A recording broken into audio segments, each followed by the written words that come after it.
Dr. Ashitha. I am currently pursuing my residency in cardiology at Kamini LP Nagar. So I would first like to thank Dr. Rakesh sir for this opportunity.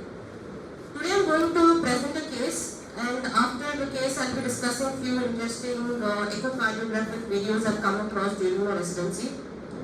So this case is about a young woman, around 40-year-old woman, who presented to us a month ago with the complaints of chest pain since one day, shortness of breath since 4 days, along with loose stools and vomiting. So this is just a brief description about her history.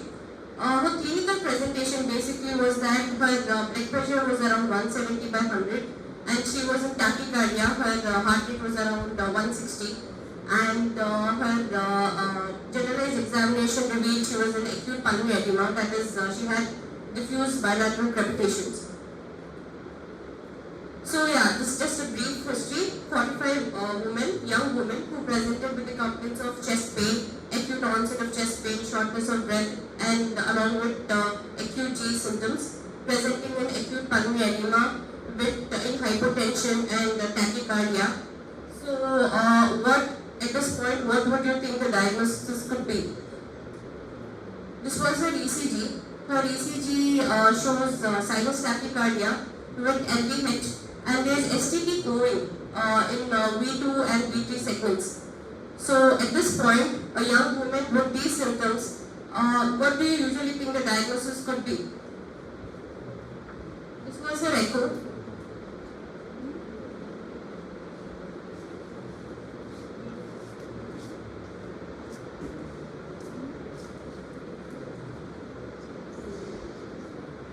Yeah, so this was an echo which shows severe LV dysfunction, local hypokinesia. And this was an X-ray which shows acute pulmonary edema features. So at this point, our provisional diagnosis was it could be a coronary artery disease in a young woman presenting with acute pulmonary edema.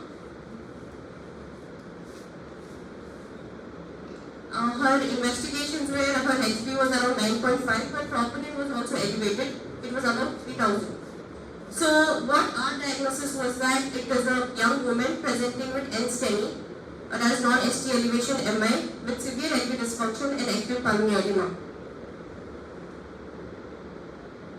So this was her diagnosis. So usually what are some causes of heart failure in young other than coronary artery disease? Could anyone enlighten me with this? Lohit? Such a young woman presenting with acute pulmonary edema and with such ECG changes, what could be the other diagnosis other than, coronary artery disease? Okay, yeah, anemia, and what else? Hypothyroidism, and what else? That's it, no?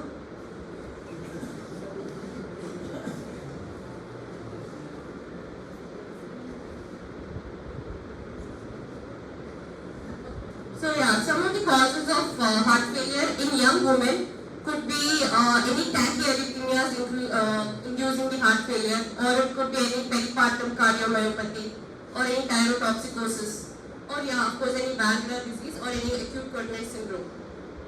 So what was really her diagnosis is the question. So during the hospital stay, we did admit her and we started her on inotropic support. We started her on diuretics, but she did not improve at all. Her tachycardia persisted throughout, and she was recurrently going into hypotension, and we couldn't even continue giving her diuretics. So that's when we took a proper history from her daughter. This is the importance about history, that you shouldn't miss out any small point, because this patient was apparently a known case of hyperthyroidism, and she wasn't on any medication since the past 1 year. So this was her thyroid profile. Her TSH was less than 0.01. So basically, what is thyrotoxicosis? Thyrotoxicosis is basically thyroid hormone excess. And what are some causes of thyrotoxicosis are Graves' disease, or any thyroid secreting adenoma, or it could be because of any medication such as amiodarone. And And patients with thyrotoxicosis usually present with heat intolerance, atrial fibrillation, heart failure, myalgias, hyperreflexias, or acute GE symptoms such as vomiting or diarrhea. So this was well fitting in with our patient. So we started her on thyroid supplementations. On clinical assessment score, clinical assessment score is basically for patients with ophthalmoplegia. So this patient didn't have any pain or swelling or erythema, but she had proptosis. It was fitting in. This is a score for basically thyroid storm. This is the Bird-Quatsukai score. In this score, you take into consideration temperature, any CNS manifestations, any gastrointestinal manifestations. So this patient, she presented in a confused state, and she had acute GE symptoms and in severe tachycardia along with acute pulmonary edema. Her score was above 60. Usually, the score above 25 is considered significant. So her score was 60. So this patient was basically, she has presented in thyroid storm, which we missed out for 1 week, and we kept treating her with diuretics and inotropic support. So you see the importance of history taking, which completely changed the management of the patient. So today I'll be talking on importance of clinical data capturing that we missed out in our patient. Other than that, patient event timeline, understanding the patient's problems and summarizing. Other than that, I'll be talking about the evaluation of heart failure, thyrotoxicosis and its effects on cardiovascular system, and the approach to thyroid storm along with its management. And I'll be talking about few interesting cases I've come across.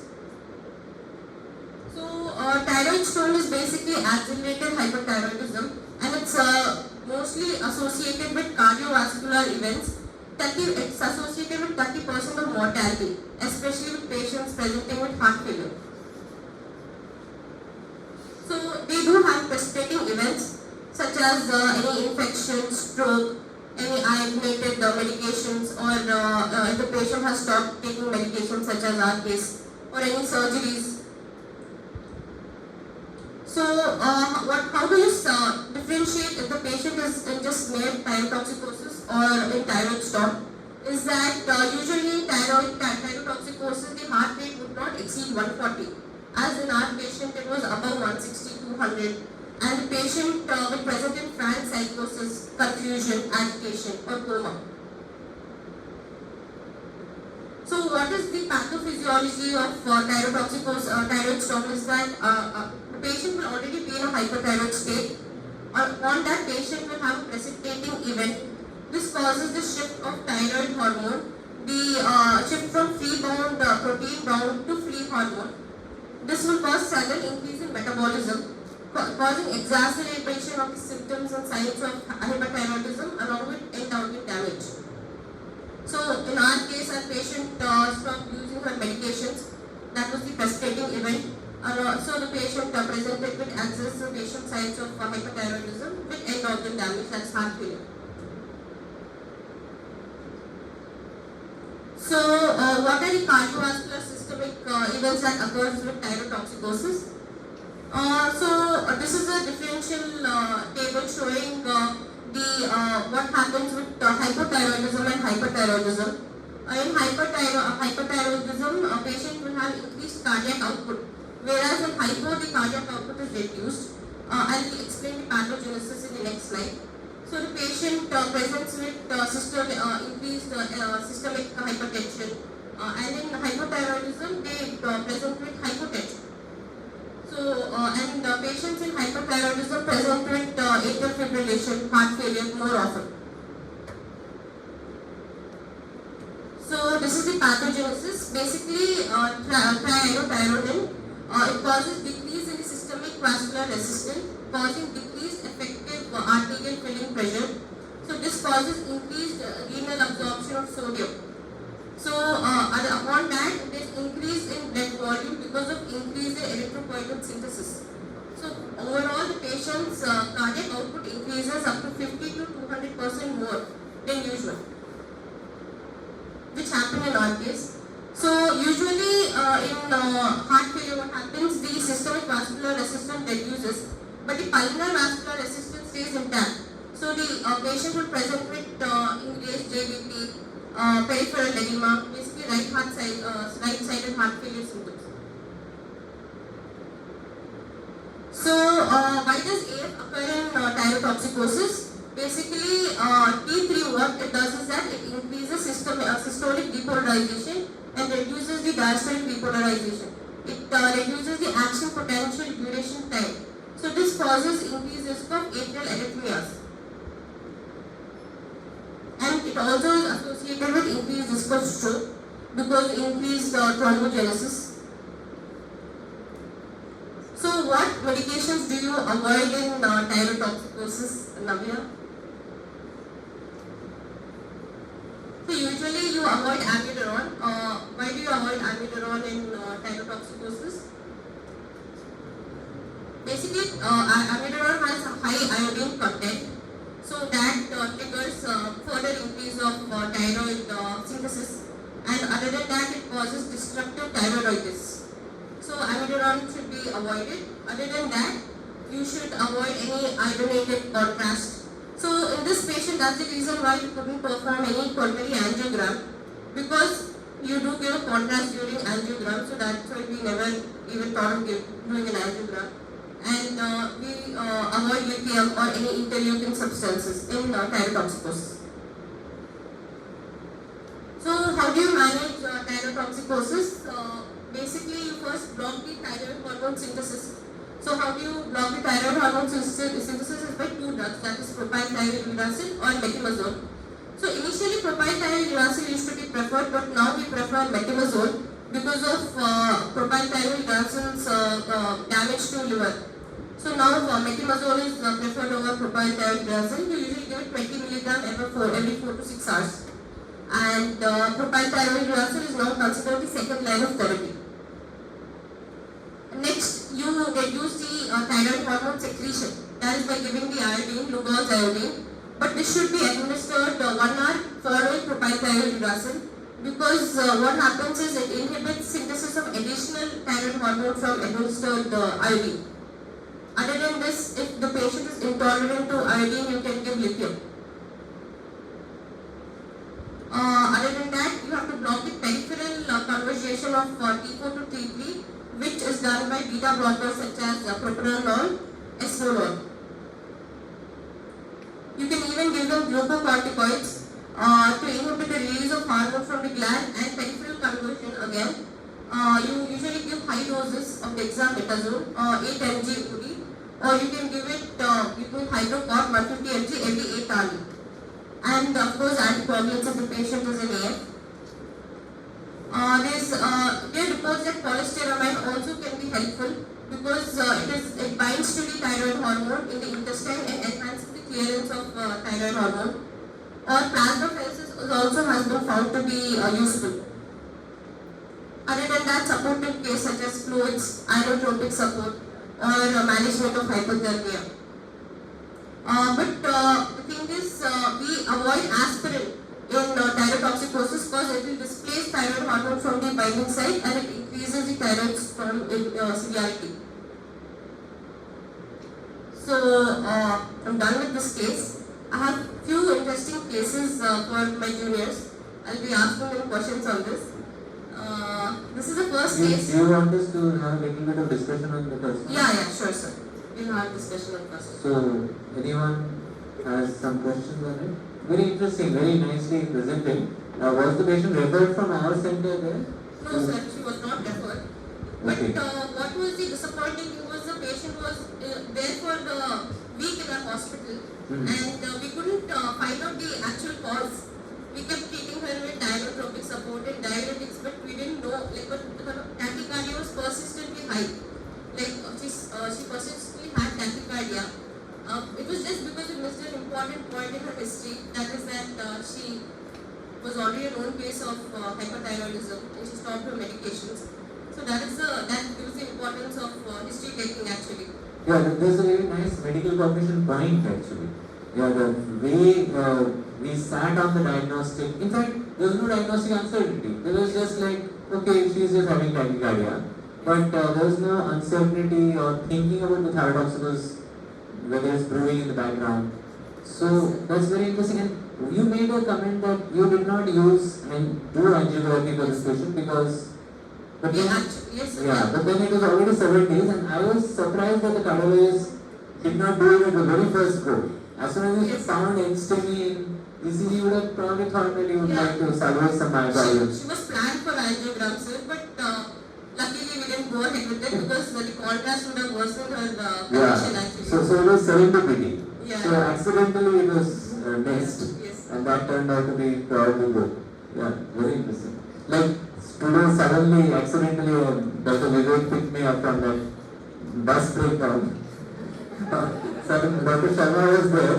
I just kept on taxi and started walking. And I never realized that he would come and pick me up.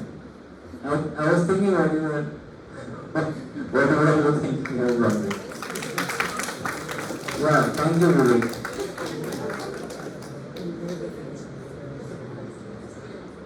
Other questions? Otherwise, she will go into the other cases. Are there any question about the case? This one? Okay. Okay, so yeah, let's look forward to the next ones. Yeah, sure. So this is a case scenario 1. A 39 female presented with retrostral chest pain since 2 hours and severe tearing type of pain associated with profuse sweating. I already gave the diagnosis, so you guys should know. So this is the echo.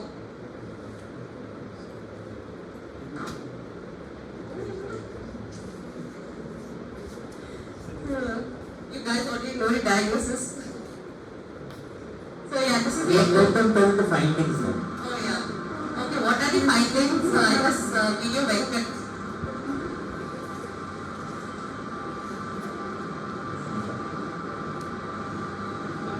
The AC is on in your echo room.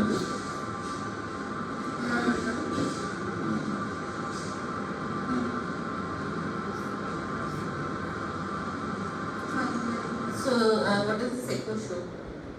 I think that is a bit too fast for us to figure out.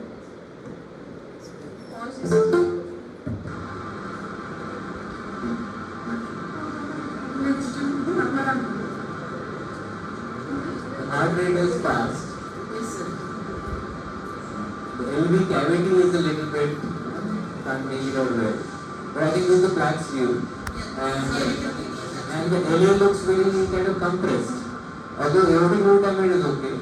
Now there are two fast sequences, this is the final pole chamber and then it's stop.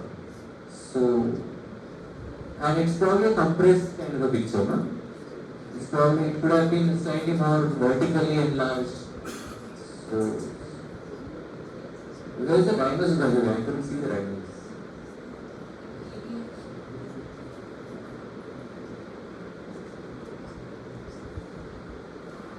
Yeah, this is much better. LV is definitely very strange. RV is fine, but yeah. Oh, look at the aorta. Oh my god, what a big aorta, aortic root diameter. And the LA is kind of compressed because of that. So normally we see the ART, the aortic root diameter, and the LA together. So generally we say LA is enlarged when the aortic root diameter is smaller than the LA. Now here the aortic root diameter is huge. So, yeah. What is your diagnosis? LV looks collapsing and aorta is dilated. That is what sir. I think he took it to heart when I said that we need not depend on the diagnosis, let us just depend on the findings. So that's what it is. Okay, anyone for the diagnosis? Yeah, what's the diagnosis? Who has done with cardiology postings, Pavani, Deepika?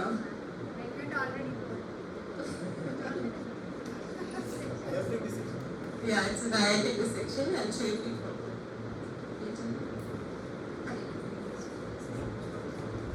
Other one.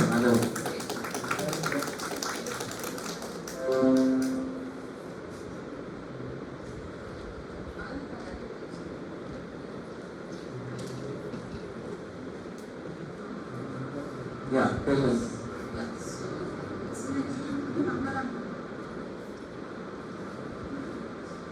Yeah, Yeah, so you can see it. here you can Yeah. now you make can out, see it. yeah, you can make Through the out it flap. clearly.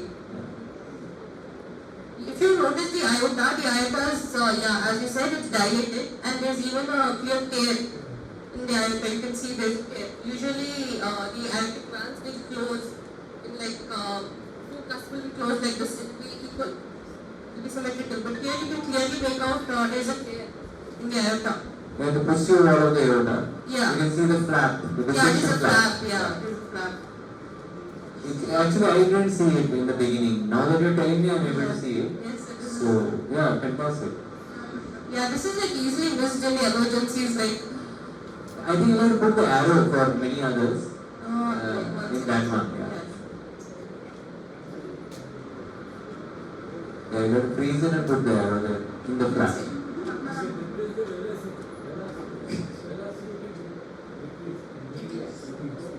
Yeah, you can reduce the speed a bit. Yeah. But yeah, you just freeze it at the flap, just a little bit more, and the flap will come. Yeah. Yes. So this Now you show with the arrow. this one. Yeah. You can clearly see there's a flap, there's a dissection. So the patient presented with chest pain since 1 hour and see, there's a clear flap. You just look at the ECG and you think it's not an MI and we discuss the patient but you might miss something so important like this. Sometimes it's not very easy to make out an aortic dissection on echo. Yeah, there's a flap. So did the patient have some underlying factors for aortic dissection? No sir, no underlying factors at all. So what could be the possible reason for her or his dissection? Was it like some genetic or no environmental factor that you're saying? Yes sir. So something genetic, No genetic factors or nothing else. like in the sense phenotypically on the general examination, she did not look like a Marfan's No, not at all sir. She did not at all. or any other connective tissue disorder. So syphilis is the other external possibility, like tertiary syphilis, very commonly thought of in the 1920s, 30s, before penicillin came in and wiped it out. So yeah, that's also very interesting possibility, which somehow this patient may have had and escaped. So again, the phenotype here, multiple phenotypical cognitive markers could throw some more light. Yeah, very good. That's a very nice, very interesting. Looking forward to the next one.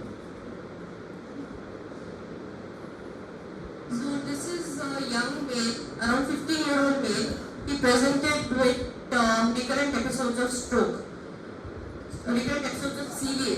So what do you see in this echo?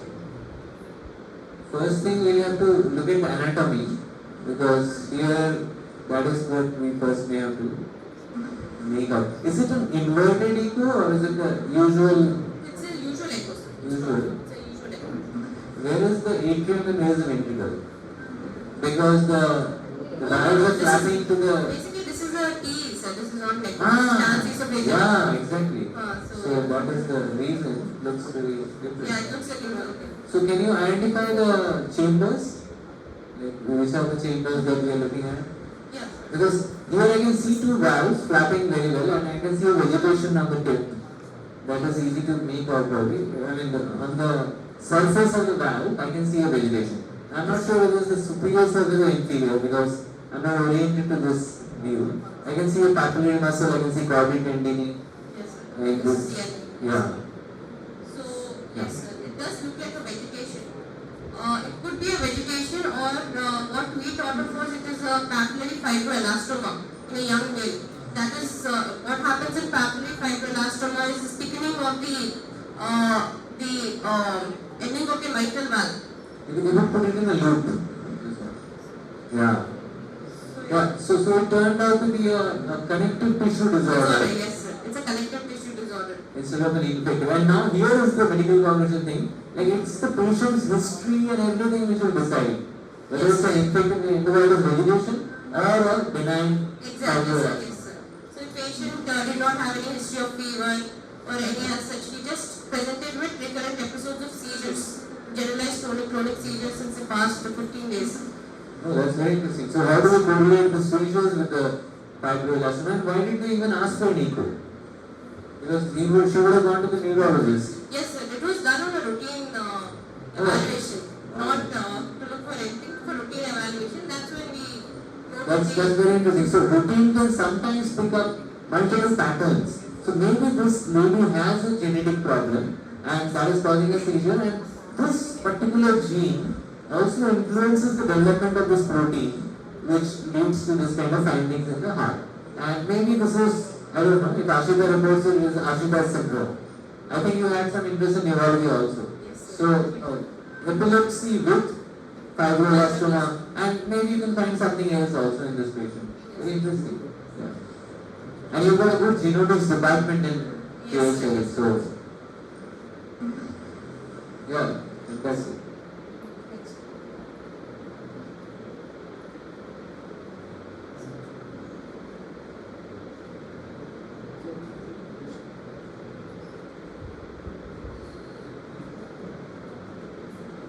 So this is an angiogram video. So I'll have to explain this. No, you just ask the students what they can.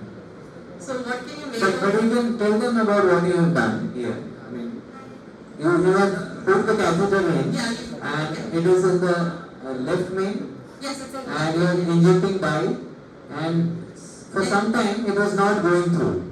Yes. And after some time, as you progress your catheter, it is filling up. Isn't it? Yes, sir, yes. So And you will first, see the entire anatomy, which you will have to explain to us, because we are not very familiar with angiograms. Particularly the views, the LAO, the RAO and all those things. this is the LMCA. It's the left main coronary artery. We passed the guide wire and we injected the contrast. Usually there should be a smooth flow, but here you don't see any flow in the LMCA, which means left main coronary artery occlusion. And somehow you managed to put the guide wire across. Yeah, we put a guide wire across, and then you can still see a slow flow, but it's still diseased. And because your catheter went in across that, Yeah, so it then you still- will inject the dye. Yes, but still it's like stenosed. This entire area is stenosed.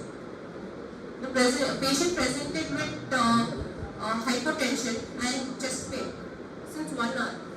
And with such history, usually we do suspect LMCA occlusion with persistent hypotension and chest pain with significant elevations in all the ECGs, especially in B1, B2. When the elevations are more in B1, B2 leads, it means the occlusion is towards the LMCA, left main coronary or ostial LAD. Yeah, so going by the factors again, the medical cognitive factors, you will have to think of whether it's a CAD due to atherosclerosis or due to inflammation, given the age, the gender, the risk factors. So I am assuming that this patient has all the risk factors for CAD. Isn't it? Yes, the patient is a 40 female with known hypertension and diabetes, and she presented with chest pain since 1 hour, and she was in hypotension, persistent hypertension. Her SBP was around 70.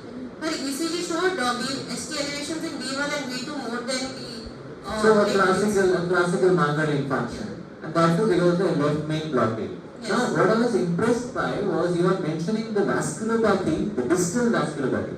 Because most of our thesis is on this kind of a thing. In fact, your batchmate did a thesis on that, and followed by one sheet, that is heart failure with preserved ejection fraction. So what we are seeing in a lot of our patients, I think Dr. Sharma should be interested, lots of metabolic syndrome, 70% of our ward is filled up with these patients who may not have a distinctive presentation of myocardial infarction or CAD for that matter. But they have vasculopathy because we know that they are CAD equivalents. Like they have this diabetes, hypertension, metabolic syndrome features, so they have to have coronary disease. What we do not get to see is their vessels in this way. But having said that, you are showing the macrovasculopathy to us. But what is even more important to us is the microvascular occlusions. The key thing in left ventricular failure with preserved ejection fraction is the microvasculopathy. In fact, Kranti's thesis, so many theses here, are essentially looking at this aspect, where you do not have a clear-cut macrovasculopathy on the angio, but most likely they are having microvascular leaks. Now, how do we diagnose that? We have to take their hearts out, if God forbid they have died, and we have to look at those microvessels. Other than that, we still don't have a tool to see that. But yeah, we can see this. I mean, this is a very, very primitive tool. This angiography just shows you the filling defects, like barium meal follow through, barium meal, barium swallow. This is that age. It's a 100 years old tool now. But still going strong. This is a unique thing. For 100 years, this X-ray driven filling defect tool is still going strong. And we still don't have a better tool to, better than this at the moment. Fascinating. Yeah, thanks for sharing this. Fantastic. Yeah, others to come in? What's the Sharma? IIT student, yes. Absolutely, yeah. A very good point. I mean, we need clinical engineers. Now, the only way for that is either our PG students take up engineering, or the engineers, take up our thing. So we have to work together. They have to have the labs in the hospital, and we have to have them in the bedside. Only then this will happen. If the IITs are in Secunderabad and Kaminani is in Nagarpalli, it won't help. I mean, it won't happen. So yeah, fantastic point there. But this is a medical college. Yeah, Aditya has a point. Yeah. Use the mic. Somebody give him the mic.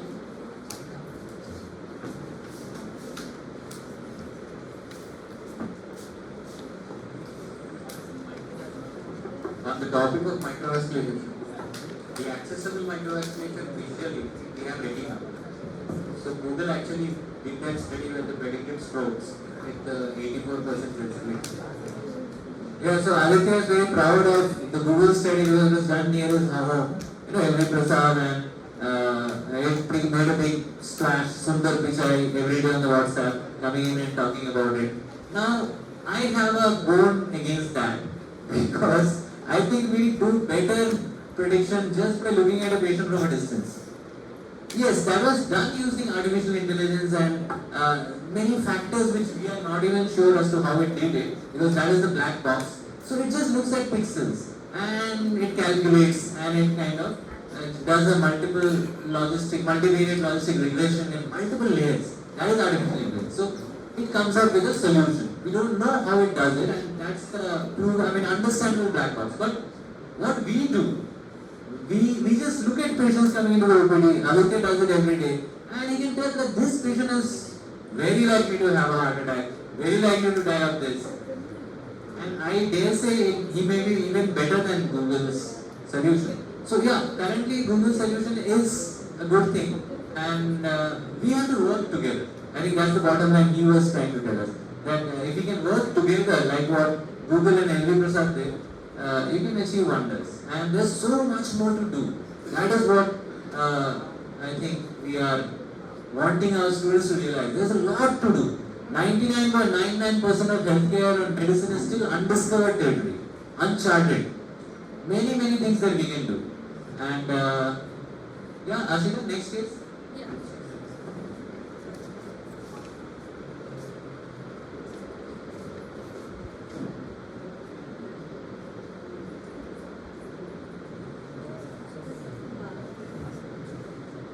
So this next case is about a 15-year-old girl who presented with the complaints of fever since 15 days. That's it, just fever. This was the history, and on doing echo or routine examination, this is what we found.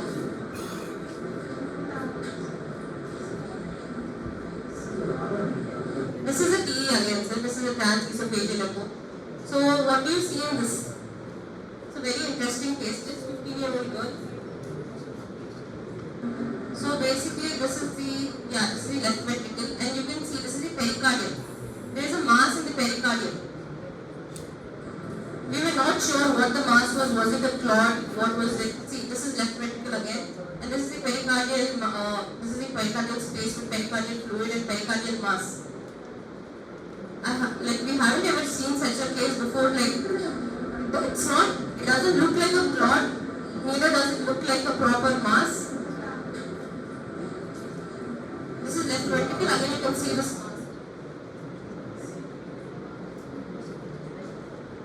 So what could be the cause for for this? What could be the cause?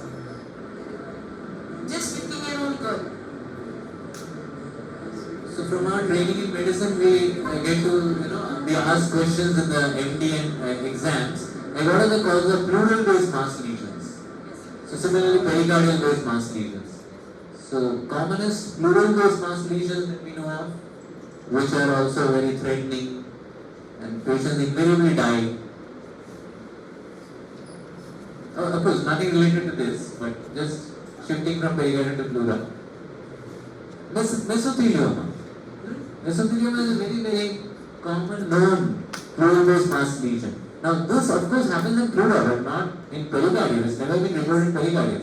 So I don't know, who is the best person to tell us what it is? I think it's the pathologist. And the cardiologist surgeon has to take it out and we have to look it under the microscope. Yes. So what happened is we did a lateral thoracotomy. The cardiothoracic surgeon has done a lateral thoracotomy and it was pus-filled sacs actually, pus-filled pouches. So it is all exudates. Yeah, they were all exudates, yes. So what we are looking at is all pus exudate. Yes. Amazing. I've never seen such an echo. And CPNAT came out to be positive and Oh. she started on 80. Yeah, we recently, our Dr. Haripriya did a pericardial tab very recently. And did you send it for CVNAT? It came negative. So see, they were luckier. The CVNAT came positive. I think it comes positive in only 30-40% of patients. Of pleural effusion, I know that, 40%. But pericardial also probably similar, 20 to 40%. So you are 20% lucky. So yeah, fantastic. And then of course, if you did a thoracotomy, you might have gotten a biopsy also of the pericardium. Yes, we did. So it came negative. Nothing was Nothing seen. came out of it. That's again strange. Yes. You would have expected some granuloma, something to tell tuberculosis. So I would be suspicious of the positive CVNAT. Although the literature tells us that it is 95% specific, I would still, my medical cognition would still embrace the 5%. So like here in India, everything is tuberculosis unless proven otherwise. So everybody gets antitubercular therapy unless they have a malignancy. So I'm sure she must be doing well. She's doing well, sir. Yeah. There's one more.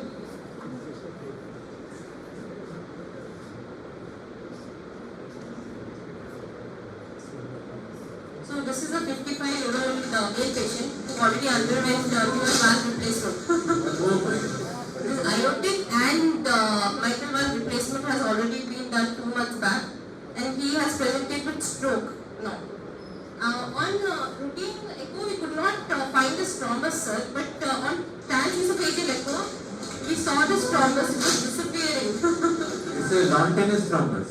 Yes, sir. If you publish it, you would call it that. Or what other names can we think of? Long-tennis ball is the closest I can get. Beautiful. Now, where is it? LA? Yes, sir, it's in Delhi. And there's a beautiful swirling motion there. Yeah, there's a smoke. There's a Yeah. smoke. Yeah. That's it. And interestingly, it has not gone to the brain. So it has gone, it has gone to the brain. So he presented with stroke. With stroke, okay. First dual valve replacement, he presented with stroke. Oh. Amazing. Questions? I think people are getting hungry for lunch. So, Harika? Thank you. Yeah, thanks a lot and a big round of applause for her. We have had amazing presentations this morning and I'm really overwhelmed.